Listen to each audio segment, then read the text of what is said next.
Welcome back, everybody. This is Night Flight. I'm Judith Quover, and today Dylan Charles is back.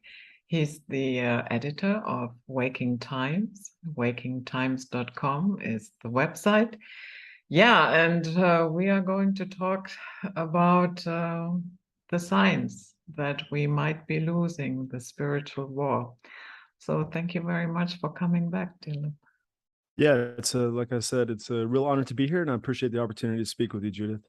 Yeah, thank you. So, what brought this on, this article? Well, let me preface that by saying that I've been publishing at Waking Times since 2011. I recently wrote an article I think I published it just yesterday, talking about what I call the truth seeker's dilemma. And in the first part of that article, I talked about what it was like for me the day that they started dropping bombs on Iraq in 2003. And so that's almost 20 years. That's like, right at 20 years. And at that time, I was a product of the propaganda, I would say. I mentioned some of this in the article, but I was gung-ho. I was driving out to West Texas when the news came on, and they played the speech by Richard Holbrooke about why it was necessary. This was already after the Colin Powell with his, vial of fake anthrax and whatnot. And so I had been watching the propaganda. I saw the towers fall. I mean, I saw the second plane hit. I woke up in the morning, turned on, the TV was on, and I saw the second plane hit. I was watching when the towers fell. I've seen 10,000 replays. And for people that have been around that long, that was a major shift in the world. It was a major trauma to the psyche of people, and it was a major change in our relationship with government. And I think that's only been exacerbating over the last 20 years. But if you were around back then, you remember what it was like. And it was a strange time because there was a sense of national unity that I'd never experienced before or since. So you really felt like you were part of something. You were part of this part of the tribe, and that's something that we'll talk about later.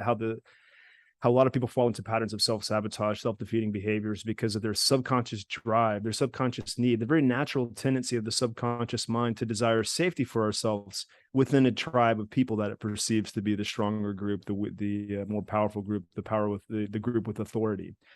So I was part of that. And when the bombs started falling, I was cheering it on and gung ho. But shortly after that, I was exposed to like what I would say was the first wave of 9/11 truth information. And I started to ask questions. My common sense was really challenged. And that began my journey of awakening. So we started publishing in Waking Times in 2011. Prior to that, I'd worked a little bit for a website called activistpost.com. You might be familiar with them. Great group of guys. I met those guys when I lived in Costa Rica and worked with them for a while, and they kind of helped me get the Waking Times off the ground. So much appreciate to them. They're still going strong and publishing, 5 to 6 articles a day. Over the last couple of years, I've trailed off the amount of content that I've been producing and publishing.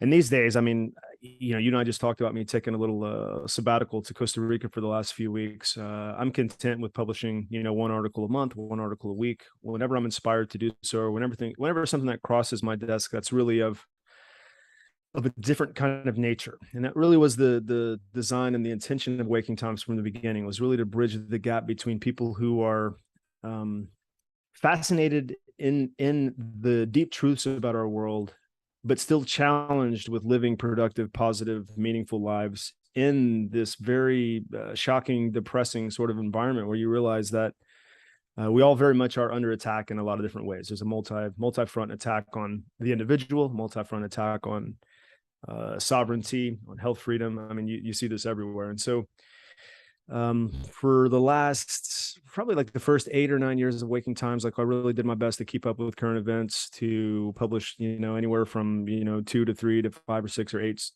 pieces of content a day. And that was prior to the censorship and the shadow banning. And so we actually were able to get our content out to people who wanted to see it. And there was a lot of people that wanted to see it, but they choked all that off. And having done that for so long, I really wanted to use the experiences that I've had over the last 10 years in participating in shamanic plant medicine traditions and having the opportunity to serve people as a facilitator and a counselor in those settings to help people in the real world, the 3D world. Now, I'm a Taurus, and so part of that Taurus, I'm not a huge zodiac guy, but I believe that there's a very fundamental energy that I have about my life, and it's a very grounded, very practical, very rebellious, difficult to tame, very determined energy that I have about myself. And I wanted to sort of put myself in a position to be an anchor for people. And so over the last year, year and a half or so, I began coaching. I began really helping people to understand why they self-sabotage, because that's a very, very important thing to understand. People are self-sabotaging, not because they're bad people or they're guilty or they're making bad decisions or having poor habits or any of these sorts of things. They're self-sabotaging because the environment that we live in encourages that within people. The environment reaches right down into the subconscious minds of the ordinary person and trains their subconscious mind to engage in self-defeating behavioral programs, self-defeating ideas, self-defeating thought patterns, self-defeating belief systems. And so I really think that self-sabotage is a great bridge between the work that I've done at Waking Times over the last 10 plus years to my ability, to my value in helping people in this really interesting, challenging time that we live in. And so I speak from the heart.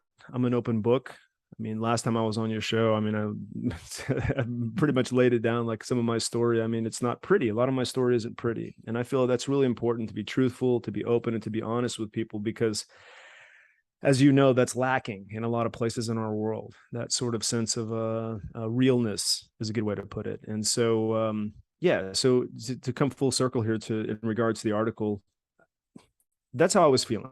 That's how I've been feeling lately. And I've been working with more and more clients. I spend a lot of my time on Zoom calls these days with clients, and I'm able to coach them and help them and bring them to change their perception about what's happening in their lives and what's possible for their own lives. And the more that I do this, Judith, the more that I see how much work I have to do on myself still. And I've been, from my story last time, I mean, that I've been intrigued and devoted to personal development for almost the last 20 years since I had my dark night of the soul. And so, yeah, that article was really, really just how I was feeling. I've been struggling with these feelings. I do a great job of putting on I do a good job like everyone else. I do a good job of coming off like everything's okay, like I'm crushing it, killing it, and living the good life. But in reality, like I'm very sensitive to the emotional undercurrents of our times. I'm very sensitive to the tension. I'm very sensitive to the density that's really just all around us. And so it was an opportunity for really to really express something from the heart. And what's been really interesting about that article is of all the stuff I've written over the last few years. I mean, a lot of people have reached out to me. In other words, it's something that people can really relate to. And so that gives me that really encourages me to keep going and to really keep expressing myself openly like this, because it's a reminder that if I'm experiencing something, other people are experiencing too. I happen to have the gift of being able to express that and being willing to express that. And I think that really, really is of tremendous service to people, especially truth seekers in this time. Yeah. And I think especially that group that you just mentioned, they are having a hard time. Because, and depending on how long you have been familiar with these ideas, and then not a lot is really surprising. It's maybe what is surprising is sometimes the speed with which the agenda is being pushed forward. But you speak in the beginning here of anxiety that people feel on a daily basis. I guess we all sometimes feel anxiety, no big deal. Maybe you have to do a test, or you have to do a job interview, or whatever it is that gives you, a little bit of anxiety, but usually that fades away. I think it's correct. It becomes problematic if that is your baseline. You know what I mean? Yep. Yeah, and it's the chronic anxiety that really causes damage to people, because it's part and parcel of stress. Chronic stress at times is really good for the body. It's really good for the mind. It helps people grow, right? It helps people grow physically, mentally, and emotionally. However, chronic stress, on the other hand, depletes our ability to respond. It depletes our ability to recover from stress, from wear and tear. And so What I see is a very like chronic, in a lot of cases subtle, in a lot of cases not so subtle, very acute, very pronounced anxiety within people, and it seems to kind of come in waves. And it's almost like it comes at you, and you do what you can to mitigate it, and you think it's gone, and it comes back. And so, one thing I really think is important to point out is that the anxiety that we're feeling is it's in large part chemically induced, I feel. And so there is a part of the self-sabotage work that we do is we first help people guide themselves into to understanding how the chemicals that they consume daily, whether it's sugar, caffeine is the big one. That's what I'm going to talk about here in a second.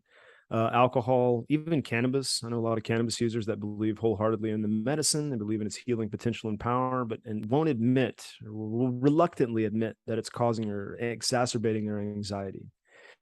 And so part of this is chemical. I know a lot of people these days have a tendency to externalize the things that are happening to them. You know, like I'm feeling anxiety because of what's happening in the world. I'm feeling out of sorts, purposeless and whatnot, because I might have a spiritual attachment or entity or something of this nature that's affecting me or affecting my ability to be in my own power. But the place to start with the anxiety is with the chemical factors. And I'm saying this again from personal experience. Like when I wrote that article, I was like, why do I experience anxiety? Why I take care of myself. I work out all the time. I eat well enough.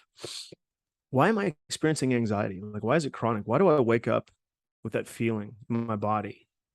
What does that feeling do to my mind? How does that feeling affect the thoughts that I have throughout the day? And why does it always seem to be like really, like worse at the end of the day? And why do I feel like self-medicating it? Why do I feel like, suppressing it? Why do I feel like escaping this feeling every day? And so one of the things I really work with and teach people is how to separate the thoughts and stories they have in their mind about things that are happening in their life from the actual feelings that are preceding that are preceding the thought patterns and the repeating programs that they have in their mind. And so I like to say that they say that a picture is worth 1,000 words, but in my experience, a feeling is worth 1,000,000 thoughts. And so I teach people to really like dive into the feeling. And so the feeling, if you're dealing with this subtle level of anxiety, like it's very, very beneficial to get the chemical factors out of your life. The two big ones, the really, really big ones are alcohol and caffeine. Alcohol and caffeine. I'll say it again, alcohol and caffeine. And if you look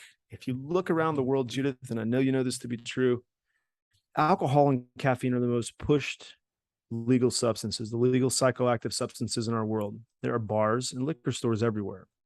It is incredibly socially acceptable. I mean, even in Japan the other day, it was like the government of Japan was like, oh, please Drink start more, drinking yeah. booze, right? Like I really only skimmed the headlines of that one, but that's enough for me to understand what's really saying. I think the subtext was that they wanted to increase tax revenue, or that tax revenue from that was down, and the government needed the money to provide benefits for the people. And tax revenue was down because the new generation wasn't as interested in alcohol as the older generations, and therefore, what do they Hangover for do? Japan. Yeah, right. Hangover for Japan, but self-destruct for Japan. Destroy yourself. I mean, they know, like they know, and everybody knows, because if you were to look at like the science of alcohol, what alcohol does to your brain, it affects your brain. It's linked to cancer. It does terrible things to your digestion, your skin, bloating, retaining weight, slows you down. Of course, there's the hangover. Of course, there's like the emotional impacts of it, the things that alcohol is probably the most critical factor in families, relationships splitting up. Alcohol is also the most critical factor in car accidents, automotive accidents, industrial accidents, these sorts of things. So it's a very, very destructive substance. But if you watch TV, there's, Swedish bikini teams. There's the bros hanging out with their fancy cars, having a great time drinking light beer until they pass out. And so coffee and alcohol, caffeine and alcohol. And when I say coffee because I was a coffee drinker, but it's tea, it's anything, and caffeine is in a lot of foods. It's in a lot of foods and products that we consume. Of course, there's the energy drink market right now. I mean, the energy drink market here in the States is exploding. I mean, it's a multi-billion-dollar market, and it's because it's like the market for Adderall or Ritalin. It's very addictive. It helps people to perform. In fact, I posted something on my Facebook page today. I posted a meme that says, coffee, helping me get stupid things done faster with more energy. And yeah, stupid things done, you know? And so like the both with coffee and both with caffeine and alcohol, like in addition to the anxiety producing effects, and both of them really like completely increase anxiety. And I know this from experience, and I know this from experience of having been a massive coffee consumer. I know this from experience of having been an alcoholic in my past. And I know it's like to be clean off the substances. It's been 2 months since I've had caffeine. It's been almost the same since I've had any alcohol. And like you would think that it's the external circumstances. You would think that it's the economic pressure or the doom and gloom that's causing the anxiety. But if you really attack the fundamental physiology, the chemical intake in your body first, you'll find that you get tremendous relief from that. And that really opens up a lot of possibility for you. But would you say that the outside world does play no role at all? I mean, it has been very depressing the last couple of years. No, I wouldn't say that at all. Okay. No, but look at what it's driving people to do. Okay. Mhm. It's driving people to want to escape. It's driving people to want to suppress. It's driving people towards chronic stress. It's driving people towards and I want to get back to this idea of the spiritual war, but it's driving people to lose their inner peace. Okay. And that's understandable. Okay. And so what my point is that this stuff is going on whether we like it or not. To try to escape from it, to try to suppress it, to try to express your frustration about it by blogging, Facebook posting, going crazy on social media, losing friends and family. These are all coping mechanisms to deal with the chaos, the confusion, the insanity that's coming at us. They're forms of resistance. You're resisting what's happening. Now, when I say resistance, I'm not talking about resisting, bad laws, resisting tyranny. I'm talking about energetic resistance to the world that you live in, the world that you live in, right? And so this is a big point I make with my clients as well. It's really easy for me to tell these days when somebody is resisting what's happening in the world, because it shows up as frustration, it shows up as depression, it shows up as extreme anxiety, it shows up at these feelings of low, dark moods that come and go. They come and go. They come and go. Most people, a lot of people that I talk to, a lot of my clients, it's rare that they have, it's when they come to me, it's rare that they have a full week of an even mood, an even peaceful mood, right?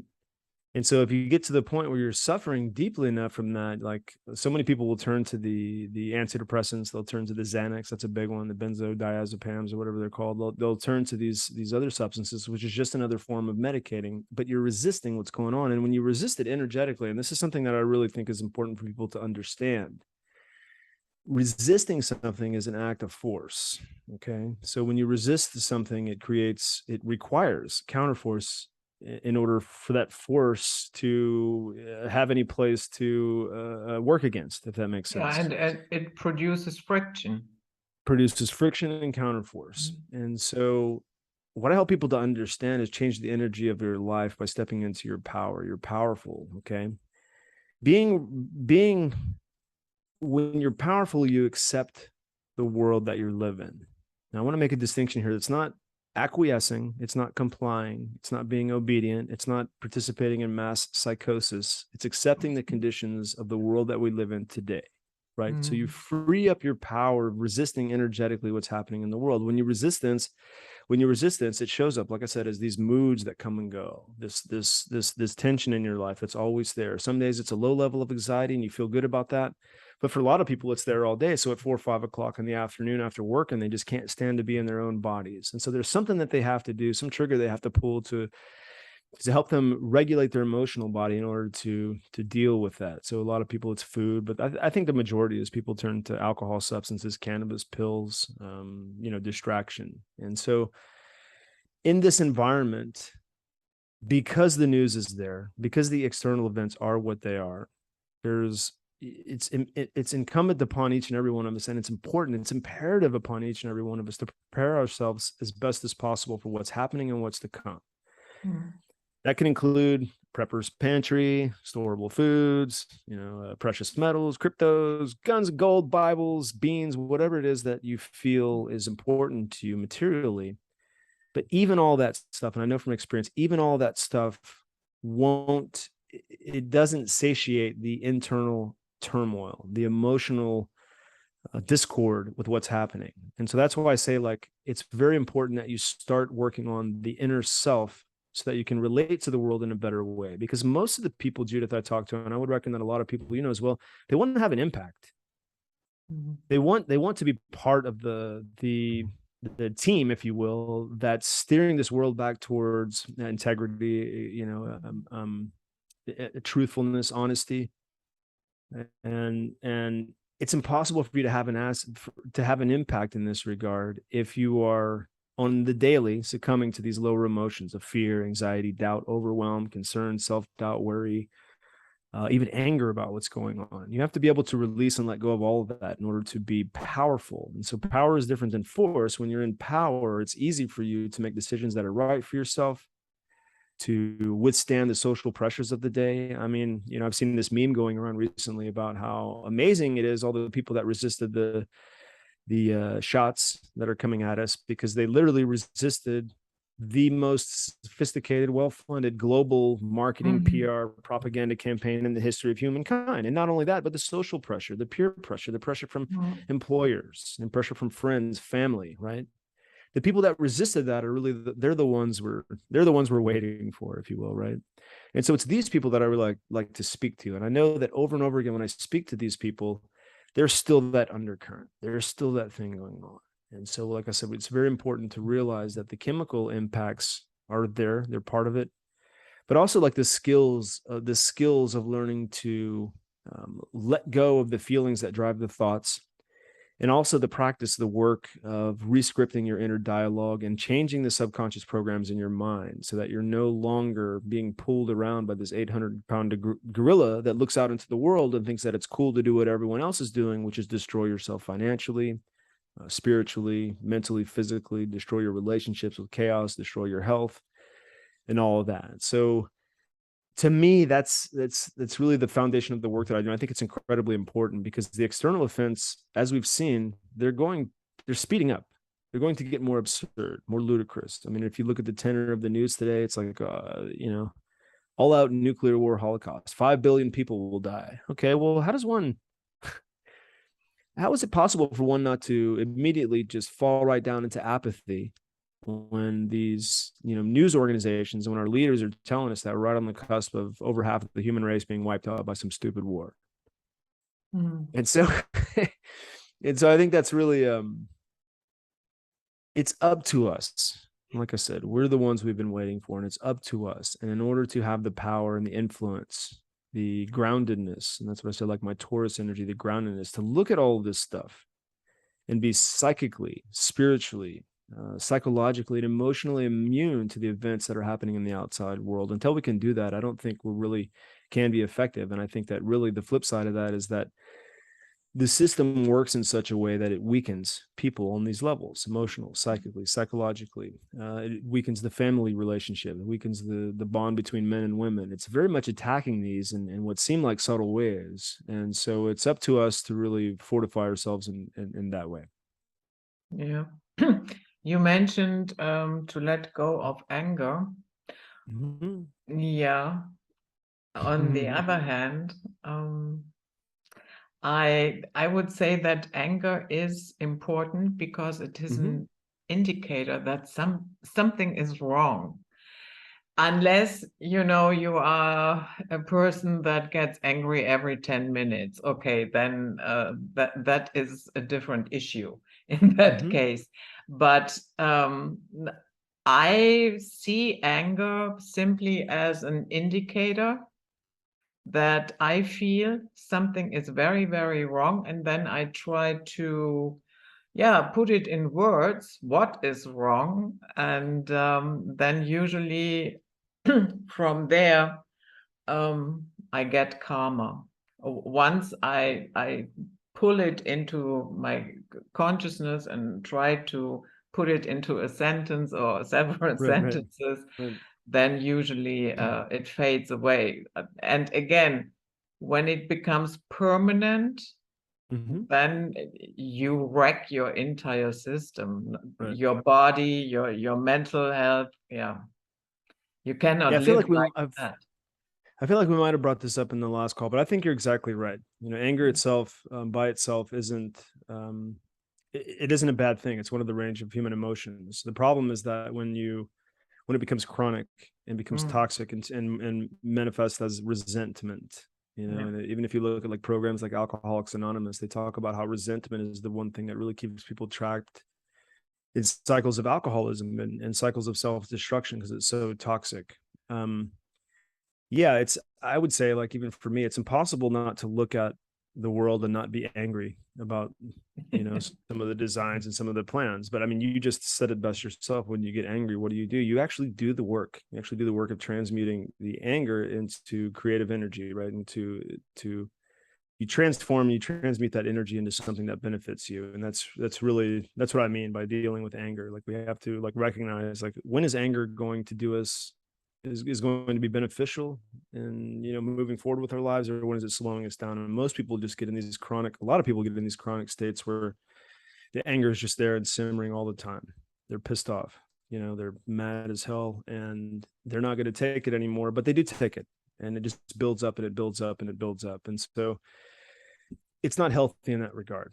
So, you know, I had a coaching call with a client the other day, and I was like, you know, what can you do to release that anger? You know, I've been a martial artist for like 20 years. I know from experience that it's very helpful for me to practice martial arts to deal with my anger. Like, I can beat the hell out of a punching bag. I can spar with a partner. I can roll on the floor in jiu-jitsu.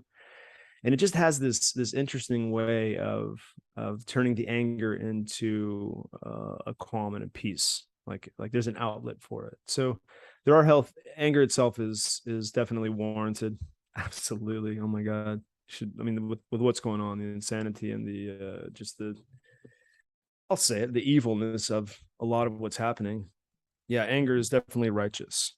But again, it's one of the things that can really slow you down and hold you back. I mean, even to use the Star Wars metaphor, I'm not like a Star Wars metaphor guy, but, you know, anger leads to hate leads to fear, or whatever it is, you know, Darth Vader versus Luke Skywalker. And he's right. He's right. It's your anger that will allow you to be pulled to the dark side. That doesn't mean you're going to go join Bill Gates. That doesn't mean you're going to go jump on Noah Yuval Harari's mind controlled team. It means that you're going to become the kind of person who has lost contact, lost connection with their humanity, lost connection with their love of humanity and their love of life. And that's really what it's all about. Like, you know, I've said this before in articles and on other podcasts, but there's an attack on life in general. You know, having spent a lot of time in the jungle, having been down to the Amazon and seeing, like, when you drive deep into the Amazon, like, you can go deep into the heart of the Amazon. But before you get there, you'll notice that there's oil pipelines that have already been there. You can go deep into some of the rivers of the upper Amazon, and no matter how far you go, there's oil barges up and down the rivers with heavy equipment, moving equipment, trucks, forklifts, land movers, and these sorts of things. So the ability to not let your anger to destroy you, or not let any of these negative emotions destroy you, is very important. But I want to say this, there's two sides to this coin. There's the side of working with these lower levels of consciousness, which are identified by our emotional state: apathy, guilt, shame, fear, grief, even some forms of desire, some forms of anger, anxiety, certainly overwhelm. These are all very low indicators that you're operating at a very low level of consciousness. And so what I see, Judith, over and over again, is that people, like, first and foremost, they don't recognize just how much they've been captured by low consciousness in their lives, in their day-to-day, moment-to-moment lives. They don't realize just how affected they are, how much of their reality has become about being in these lower levels of consciousness. And when somebody's operating in those states, especially when they're trying to force their way out of their states, they're trying to meditate as hard as they can. I'll just eat better food. You know, like, they're trying like hell. They're trying to force themselves out of that. The picture that they're missing is what the other side of the coin looks like. The other side of the coin, the higher levels of consciousness, which really can be accessed through your courage to want to live in these other higher levels of consciousness. That's that's where you can first experience the neutrality. Okay, so neutrality being my cousin, we had dinner with my cousin and he sat there for an hour and talked about all the stupid liberal politics and what a jerk I was because he thought I was a conspiracy theorist, right? Neutrality. Who cares? Who cares? Who cares? Who cares what your cousin thinks, right? That person doesn't have any control. Who cares what's happening on TV? Who cares what's happening with Brian Stelter? Who cares what's happening with any of these clowns, right? One of my spiritual teachers in the African tradition of plant medicine tradition of Iboga, the Bwiti tradition, Muginda Michaela, part of the philosophy they teach, one of the tenets in it is this idea of care not to care. Care enough about yourself not to care about the things that detract you from your purpose and take you away from your happiness. And so I know for a lot of people who are just waking up, who are a lot of coming to this into this information, like I described in a recent article that I wrote, it's like the 7 stages of grief. Right? There's the shock, the disbelief, the denial, the bargaining, the depression that comes with it, and the anger. And you finally, like the 7th stage, I believe, is this stage of acceptance. This is the world that I live in. I don't have control over the things that I'm grieving over, right? Those things happen whether or not I try to control them or not. Right. And so this idea of care not to care really gives us freedom, and it really gives us a lot of control over our own minds, because it's when I talk about not being caught up in the external events, that's really what I'm saying. Care enough about yourself to make sure that your life is on track, your life is in order, that you feel like you're moving with the sense of purpose and determination and a connection in this world, regardless of what's happening. And so, like I said, the other side of this coin, people come to me, they all want to experience what I would describe as expansion in their lives. Because living in these lower states of consciousness, living with the chronic subtle anxiety, living with fear, living with the self-doubt, living with the worry, the concern, these are all very contractive states of consciousness. Most people are familiar with the movie The Secret. This idea that the law of manifestation or the law of attraction, this idea that if you meditate and believe in it and feel the energy and feel the emotion of what you desire in life, that it'll be drawn and attracted to you. So most of the people that I talk to, Mercedes shows up, and guess what's what? that? It does not. There's your Mercedes. Shows up, and guess what? It does not. Right. I've never tried that type of mindset or manifestation to achieve material things. Like the thing I'm after is inner peace on a daily basis, because peace and power, relaxed calm power in my life. Okay. And so when you're in these states, the world feels very small. It closes in. You feel like there's walls around you. You just can't see the possibilities for yourself. And so using this idea of the law of attraction, like the energy that you're emitting, most of the really awakened people that understand what's going on in the world, they also know about Nikola Tesla. They also know about the works of Masaru Emoto and his works on, what happens if you freeze water when it's given certain vibrations of love or fear or anger. In other words, they understand that there's a metaphysical, like the works of Rupert Sheldrake, the morphogenetic field. They understand that there's something more complex than we've been able to really fully understand and explain with science happening in our world. It happens when we think of our mother and the phone rings. It happens when we decide not to get on a bus and then that bus crashes. It happens when we make an intuitive move to do something and something great happens. But the point is that the energy that we bring into our lives is very much connected to the external world and the inner worlds of other people and the other objects in this world. And so when we're in these contractive states, we really close ourselves off to possibility. And so one of the things that really lights me up, I really love this, when I'm working with a client and they start to really shift the energy in their life and they start to experience synchronicities. And a lot of times, Judith, you've heard this before, it happens with the clock, the angel numbers, 333, 111, 1111 is the big one, 1234, 222, they start to see these things and they start to experience synchronicities. Like I have a client, a really amazing client in Australia, and she was seeing synchronicities that came in the form of spirit animals, owls, certain birds and whatnot. And the way that these creatures, these beings appeared in her life was too noteworthy to ignore. Like it was too out of the ordinary to disregard as mere chance, right? So she started seeing synchronicities into your life. And so to me, that's a sign that your consciousness, the level of consciousness that you're operating in, is elevating up into these higher levels. So in other words, you start to attract the things that your soul is seeking in your life.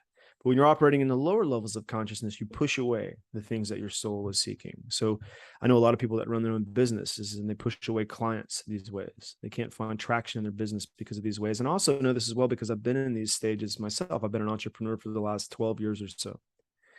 And when you're operating in that frequency, things don't happen.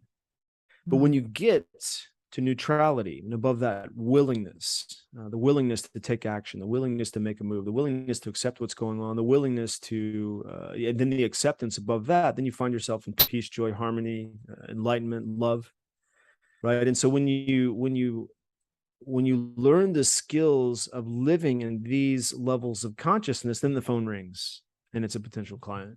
Then you check your email. Like I literally sometimes, and I'm not always in this mindset, but there's my mood. And like I said, like with coaching, with working with people, it's really helping me to see the subtleties, the nuances in my own mood and in my own reality as I teach this with more people. And I mean, just a couple of months ago, I remember having a moment where I sat on my computer and I was like, I'm going to check my email and it's going to be great news from a new potential client and it's going to be awesome. I'm going to enjoy working with them and they're going to be awesome. Open the email, bam, it's an email, pick up the phone, call them, new client on board, ready to go. Like these things happen. These things happen, but they don't happen when you're in these states of chronic anxiety, chronic subtle anxiety, fear, doubt, overwhelm, and concern. And so I think that's one of the things that I really think is valuable to people in order to be a change maker, in order to be someone who has an impact on others, in order to be someone who leads the way in these times of darkness. You have to be able to bring yourself up to these really expansive, attractive levels of consciousness, and it's practical. It's not esoteric as we've been led to believe. You know, like it's not something that's requires gurus or years of meditating in a cave. It doesn't require that. I think first and foremost, from my experience, it requires a willingness to invest in yourself. And I don't mean invest money. I mean, invest in your own self-care, invest in your own personal growth, a willingness to take that as a priority. I think that's one of the most things, a commitment to yourself, a commitment to your own spiritual growth and your own evolution. So a lot of these things are the things that I talked about in that article, a lot of these symptoms of losing the spiritual war. And I just want to tie this up by saying that I phrased it like that, losing the spiritual war, because all of the indicators in that article, like if you really just were to aggregate them and look at them as a whole, if what I'm saying there is that the effect on your spirit, and I don't mean this other party that lives in the ether, I mean your spirit, right? When you look at somebody, Judith, when you talk to somebody, you can tell if they're in a low spirit. Like I have a teenager right now who's he's having a depressing day, right? He's in his spirit is very, very low today. Okay. He doesn't want to get out of bed. He's ready for school to start. He doesn't want to do anything. He's moody and contemplative. In other words, his spirit is low. And so again, it's not this esoteric concept of some angels or guides or anything. It's literally your spirit identified, recognized, interpreted by your mood. And so the spiritual really is an attack on your mood, because they know that if they can bring your mood down, if they can keep you into these contractive states of consciousness, then you won't be able to find ways around the system. You won't be able to mitigate the matrix. You won't be able to find freedom yourself within the whole just the paradigm and zeitgeist that we have. You won't be able to make a difference. They know that when you are operating in these lower or these higher states of consciousness, like that's what they're afraid of, because there's a magnetism to you. There's an attractiveness to you. So like when I go out into the world, and I know of other people that live this way and are able to live this way, because it is a skill. It is about personal growth. It is about determination, commitment to living in a certain way. I hear stories of them all the time. Like I just walked by somebody and that person was like, "Hey, you're different. What's your secret? What's going on with you? You radiate in a way that most people don't." Again, they're interpreting intuitively. They're picking up signs about a person's energy. Perhaps it's the morphogenetic field, right? This field that exists. Maybe it has to do with the electromagnetic frequencies emitted by the heart and the mind, right? Like we can't really. There's a lot of theories and a lot of ways of explaining it, but on a very simple level, it's your vibe, it's your vibration, it's your energy. I think that's really important for people to understand. Prepare yourself by preparing your energy, making sure that you're living in higher consciousness when everyone else is being pulled down. So that way you can magnetize people up out of that. You can bring people up out of that. Yeah. What you just described, that reminded me of my own journey since 2017. In late August 2017, the message hit the news that the company that I had been working for was going bankrupt. They announced bankruptcy. So, okay.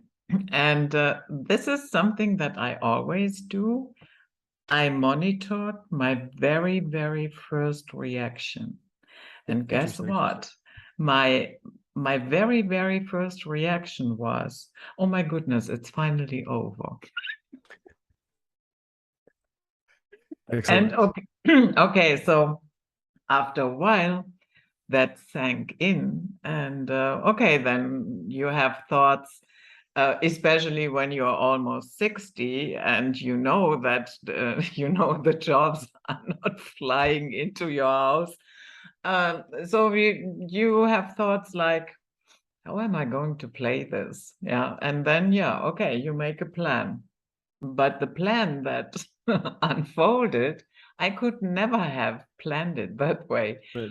And what I mean by that is, okay, 2019, then came the message, yay, you have a brain tumor. Yeah, okay. So they operated on me, and but it was not malignant, so but it had to be taken out. So, but of course, that was not the most exciting message of my life. I could have done without it. But after that, it was over. There was no, I could retire.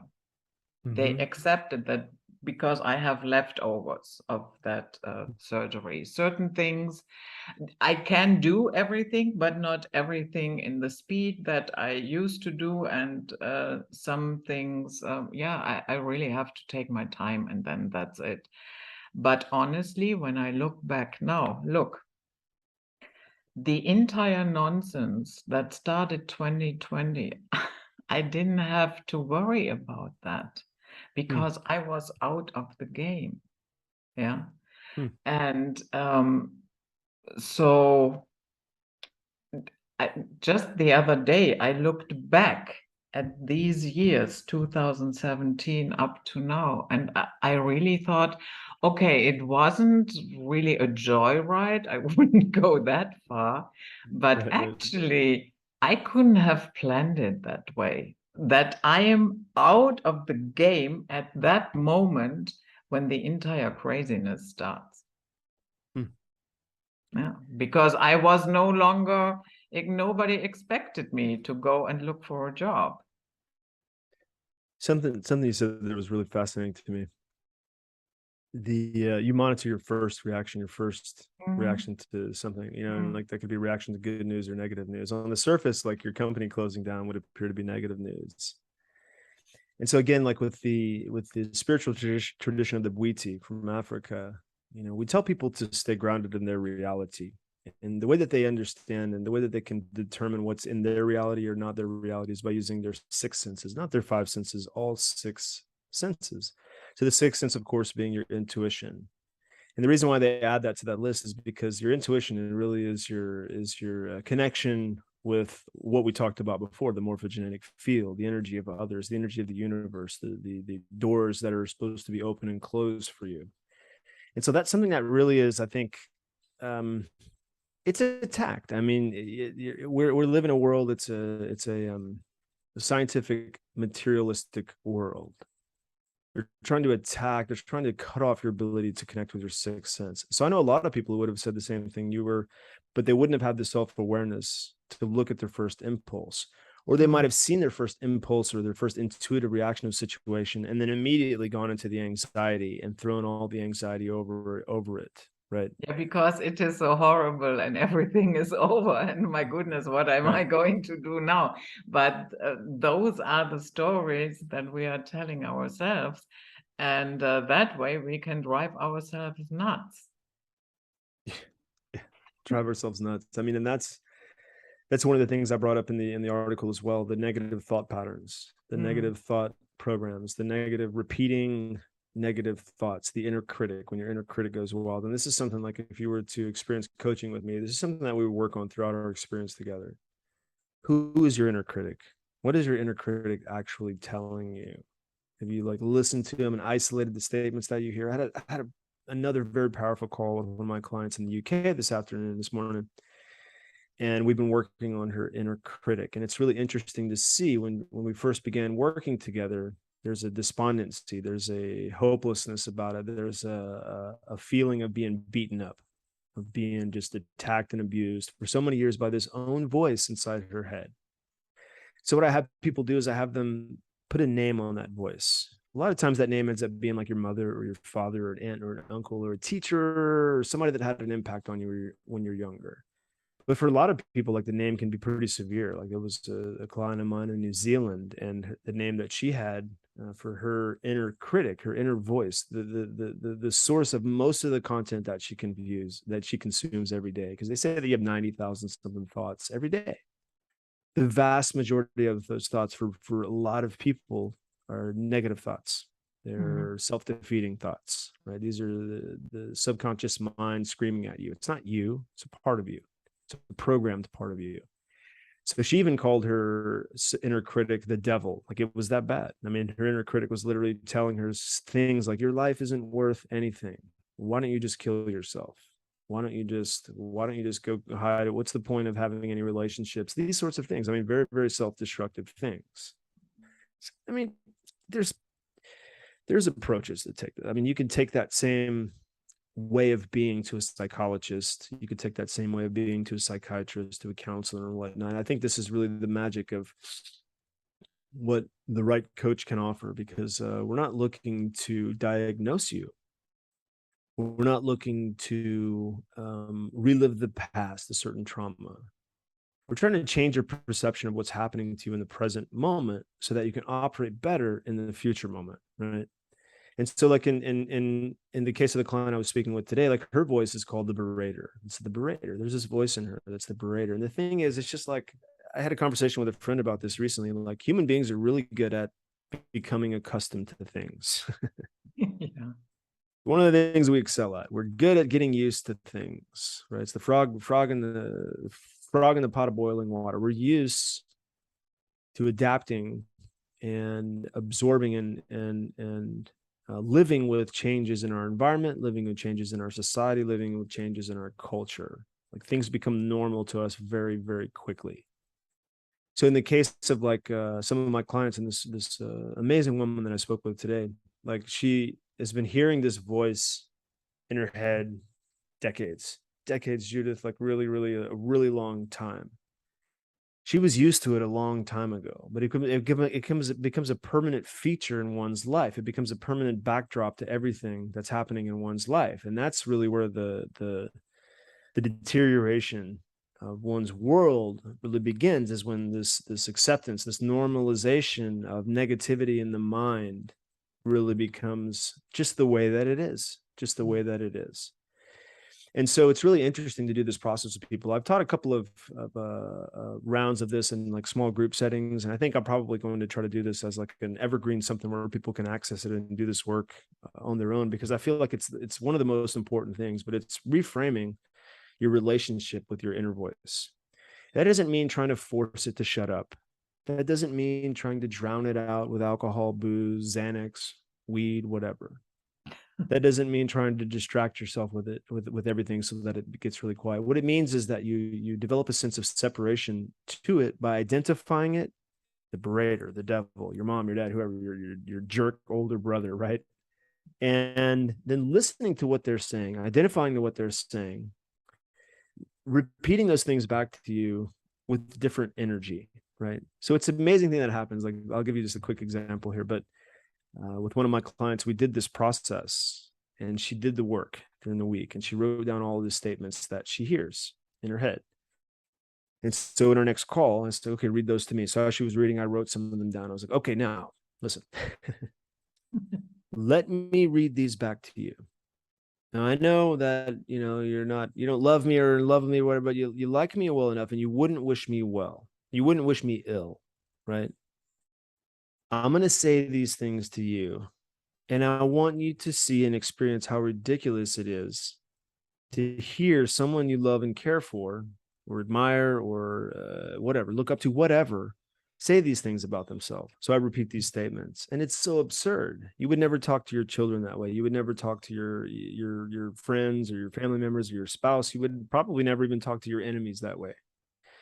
And so when people experience this process of recognizing that there isn't, hold on, I've got a nice helicopter. I live by a hospital here, and they're flying over. That that it's almost, there's an irony to it. There's a comedy. There's like a tragic comedic vibe to what's happening in your own head. So we begin there. And it's like when a person can repeat those statements and see it, put an identity on it, they begin to separate themselves from it. And the voice gets quieter and quieter and quieter. And then we work on understanding why those statements were there in the first place, how they serve to keep you safe, what they're really trying to tell you.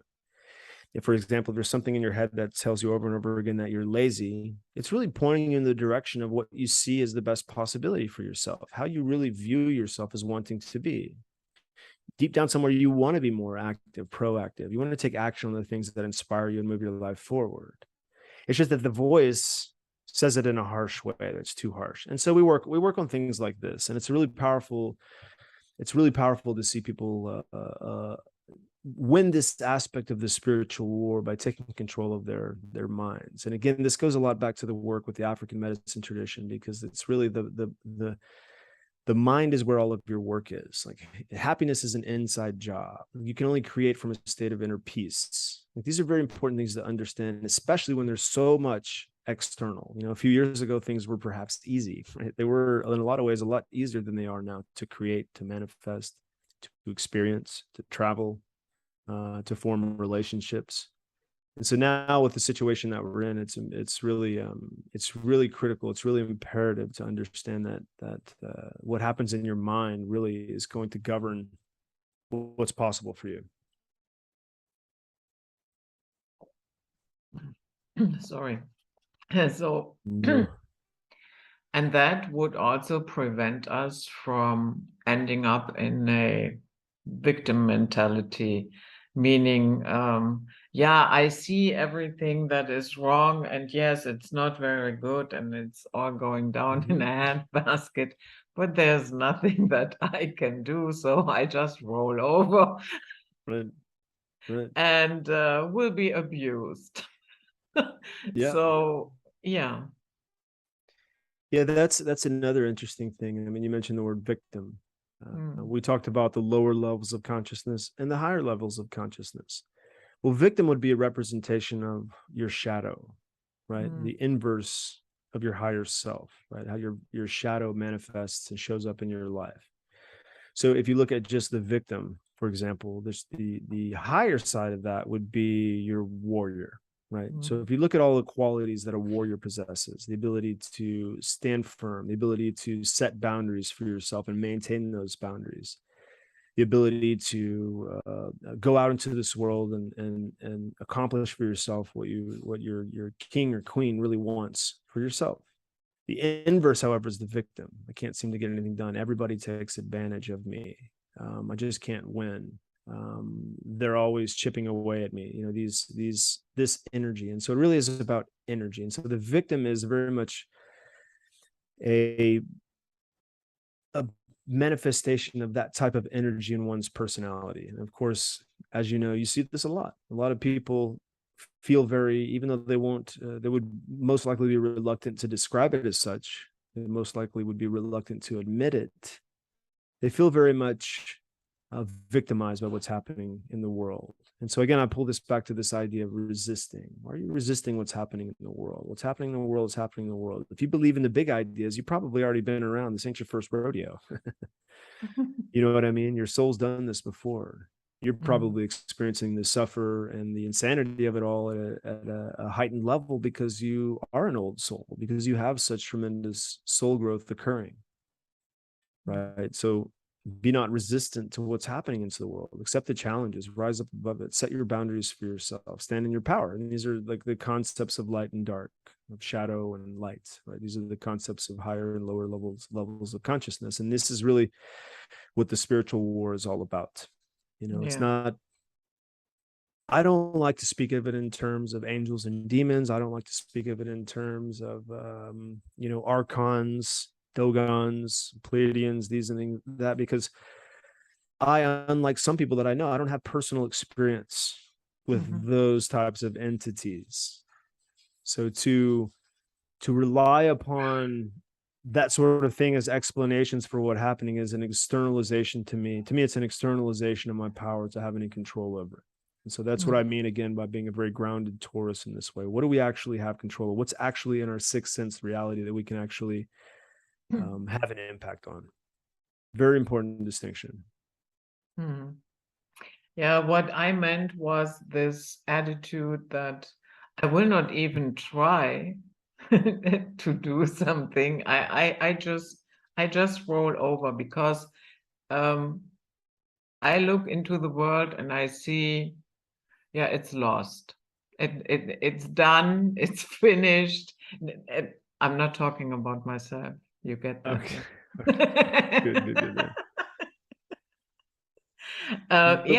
But you meet people like that the battle has not even begun and they already have given up. Well, if you look at everything that I'm talking about, everything that I'm referencing here, when I talk about higher and lower levels of consciousness, I'm really drawing on the work of Dr. David Hawkins. If you haven't heard of him, I've read, 100 something plus personal development, spiritual development books, whatever. And to me, his is the most grounded and most practical, especially for the times, because it gives you a barometer. It gives you a way to assess your level of consciousness in any moment, on any day, at any time in your life. And the way that you assess that is you look at the mood you're in. You look at the emotional content of your life in the moment. And so it's really interesting. And, I talk about this a lot. In fact, I posted on my Waking Times Facebook page just about this yesterday. And I posted an image of what's called the Hawkins model of consciousness. And it looks like a funnel or a triangle. Up here at the very top is love and peace and joy, these expansive states.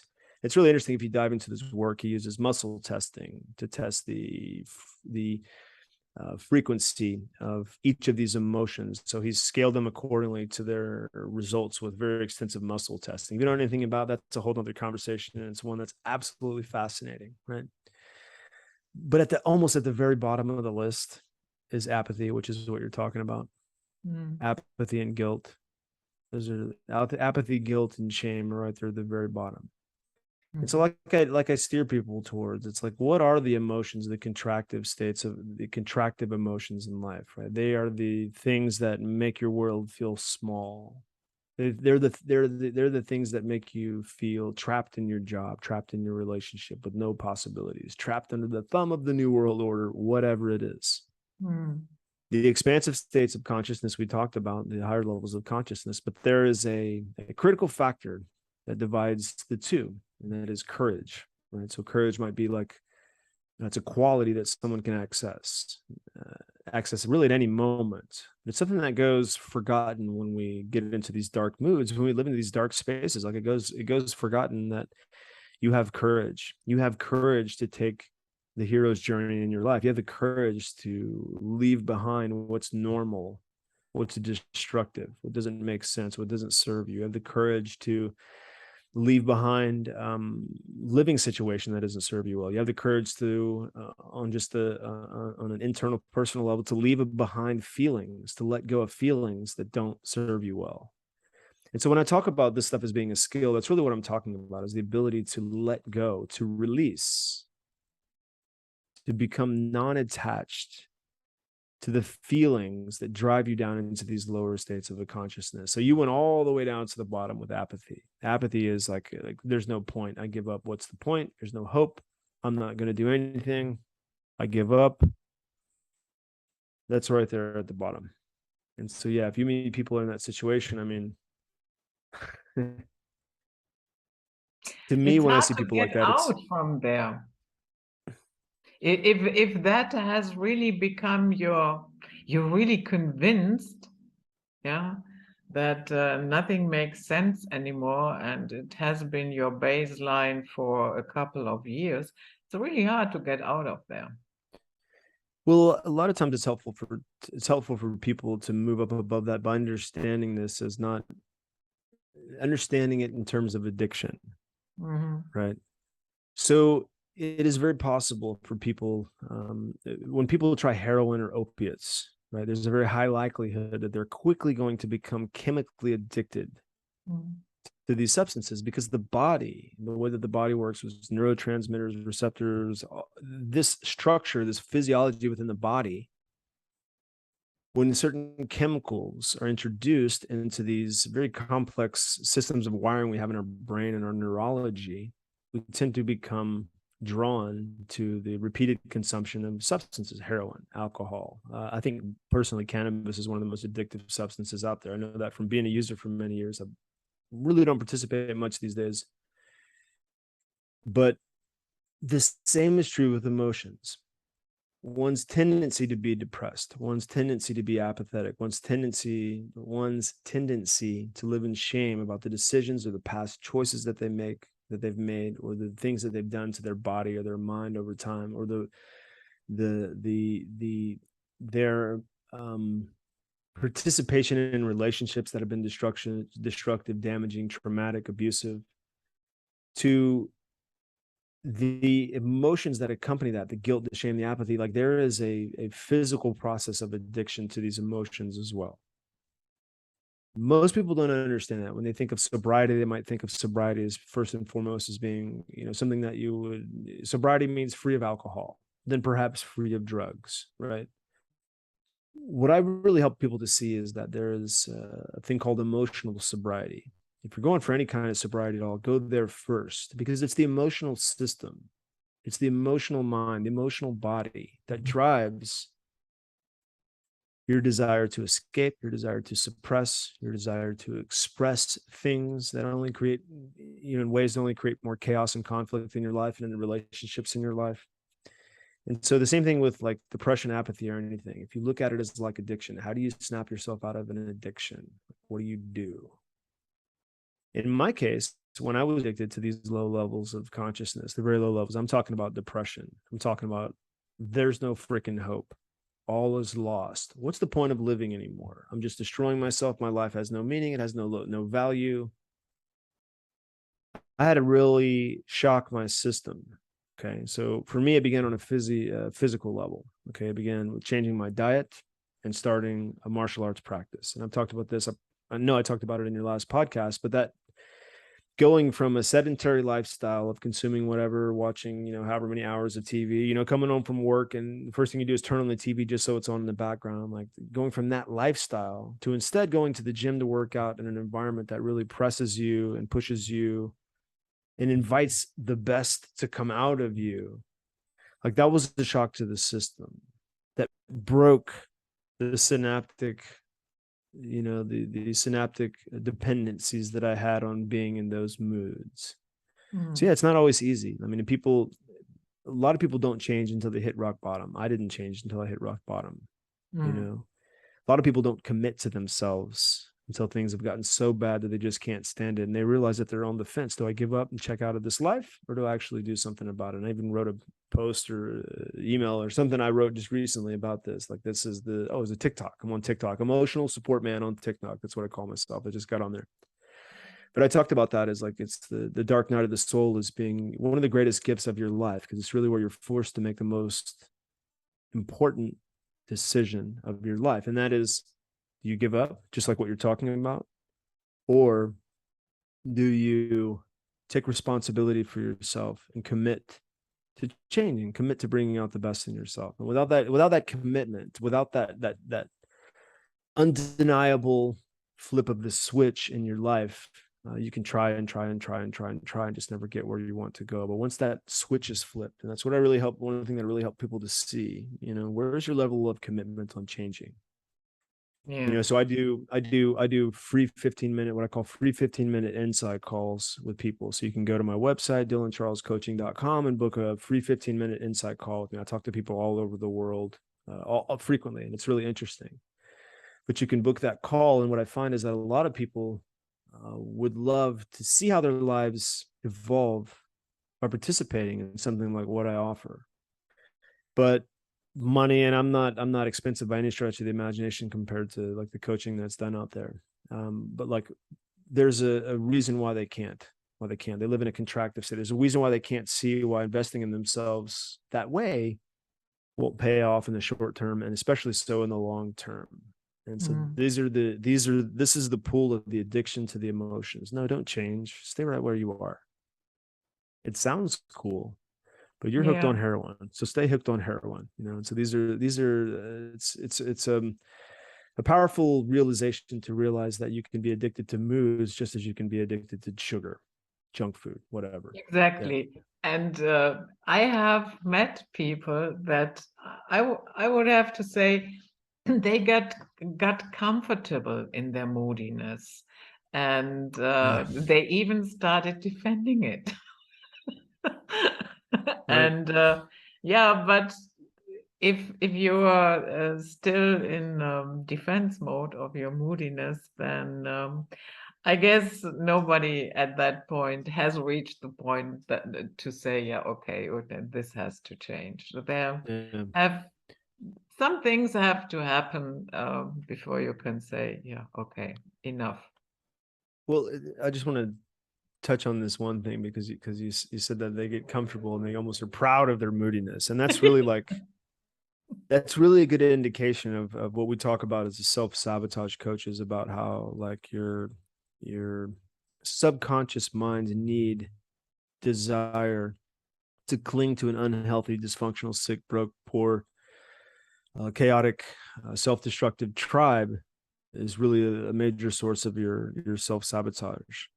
So people like that, what they're doing is they're doing something we call shadow recruiting, right? They're trying to bring you down with them. They're trying to expand their tribe. They're fishing to see who thinks it's cool to be a loser, right? Yeah, maybe you respond well to that. Perhaps. I mean, there's certainly been times in my life where I was doing that and also susceptible to it. I had a client that went to a very, I won't say the name, but she went to a very high profile ET retreat. Mm-hmm. And in that retreat, she was with a group of people who were also part of the retreats. And, they all have conversations at night around the fire. They get together, get to know each other. And she noticed there was a heavy amount of this going on. I think this is very, very important to point out too, like in the truth community, in the world of wanting to know the truth, there's a heavy amount of shadow recruitment. Yeah. There's a heavy amount of people trying to convince other people, or trying to like scope out and sniff out other people to see how much their negative beliefs about the world are in alignment with theirs. Because again, it's a subconscious and naturally occurring, understandable subconscious reaction to want to feel safe. The subconscious mind is safe in numbers. It sees safety in numbers as the priority. But the reality is that that's not the same thing as being happy. And for the kind of people who have resisted the pressure, the social pressure, the peer pressure, the economic pressure, the government pressure, the propaganda pressure, the corporate pressure of the things that are coming at us, we don't need the safety of the group. That's not what we need. We need individual sovereignty, right? We need consciousness. We need connection. These are the things that people like you and I need, and people like that will be listening to this podcast, this conversation. These are the things that we need, right? So it's okay for us to move on. It's okay for us to let these kind of people slip out of our lives. It's okay for us to allow other people to be themselves and be stuck in these lower states of consciousness without the need to try to change them, without the need to try to force them around to your perspective. And that's something that has a lot of truth seekers, and this is part of the truth seekers dilemma that I talk about. A lot of truth seekers spend a lot of their energy on shadow recruitment. It feels like you're making an effort to change the world. You're waking people up. And to be fair, there are people in the truth movement who are excellent researchers, doctors, experts, financial experts that have the footing, they have the grounding within themselves. They have a body of knowledge that they understand and that they work with to wake people up with. But the ordinary person isn't motivated in their pursuit of waking people up. They're not, they may believe that they're motivated in changing the world, but they're really motivated by the subconscious mind's tendency to seek safety in a group. It is a fear-based response. And you can't affect this world in the right kind of way when you're trying to motivate people from Mount Fear. Yeah. People And don't necessarily. And that becomes very clear the moment that entire thing, guru or whatever, or some type of leader, when it has a savior program attached to it. Oof. Yeah. Yeah. Yeah, that to me is red flag right away. The moment I smell a savior program, be it politically or whatever, Yeah. I turn away. Yep. Yeah. Yeah, and that's what I feel from my perspective is that there are people like myself, there are people out there who have the experience, the wisdom, the knowledge to be of assistance to people, not to save people, to be of assistance, to help people see within themselves what they've closed off from themselves. And so that really is like the joy I have, like with the coaching work that I do, like with Waking Times for many years, it was about presenting information. Because if you look at like the evolution of humanity or society on a whole, just over the last 15 years, we didn't even have the internet. The internet came online with like around 20 years ago, 25 years ago. We didn't really have social media and these kind of things. People weren't participating as actively on the internet just 15 years ago. And so there's this micro accelerated evolution going on with the human race. So, when we started publishing in 2011 and then through 2012, that was the big conversation was what's going to happen with the Mayan calendar in 2012. You could talk about any type of spirituality, put that in front of people, and they would soak it up and eat it up because they hadn't had access to the entire body of human knowledge, which exists on the internet before. So people are all of a sudden exposed to ideas, these really amazing ideas, sacred geometry, the power of meditation, right? The power of things like superfoods. Like we never really heard superfoods before, but you find out some foods really have a positive impact on your mood and your health. Right? You never heard of that. Corporations don't really do that. They'd prefer to have you addicted to sugar and caffeine. And so all of a sudden we had exposure to this tremendous body of human knowledge, that had the potential to make our lives better, more meaningful, more purposeful. And so we soaked it up. And we soaked it up for 2011 to 2016, 2017, and the tenor kind of changed.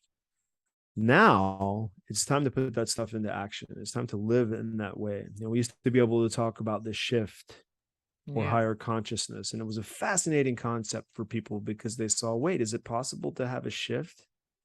Is it possible to move beyond this really sort of kind of mundane materialistic reality that we've all been experiencing and didn't really ever recognize or see that there were other possibilities? Is there really other possibilities? And is it possible to get there? And now we know it's possible to get there, but it's up to you.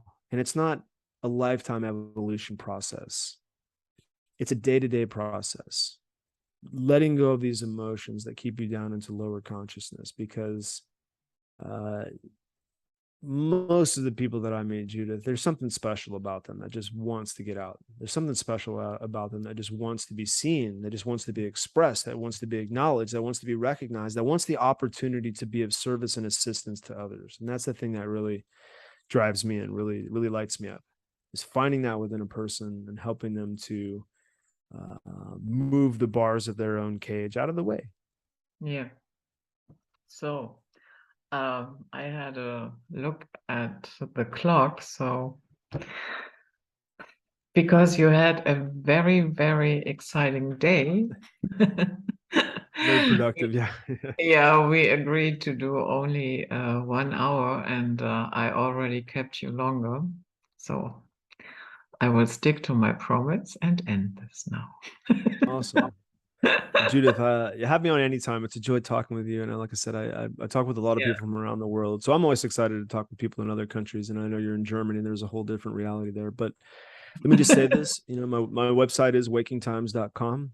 Our mission isn't to keep up with the daily news or keep people informed of all the different details of, the latest happenings with the mandated medicines or the wars or this and that. There are plenty of people out there nowadays doing an excellent job of reporting on this.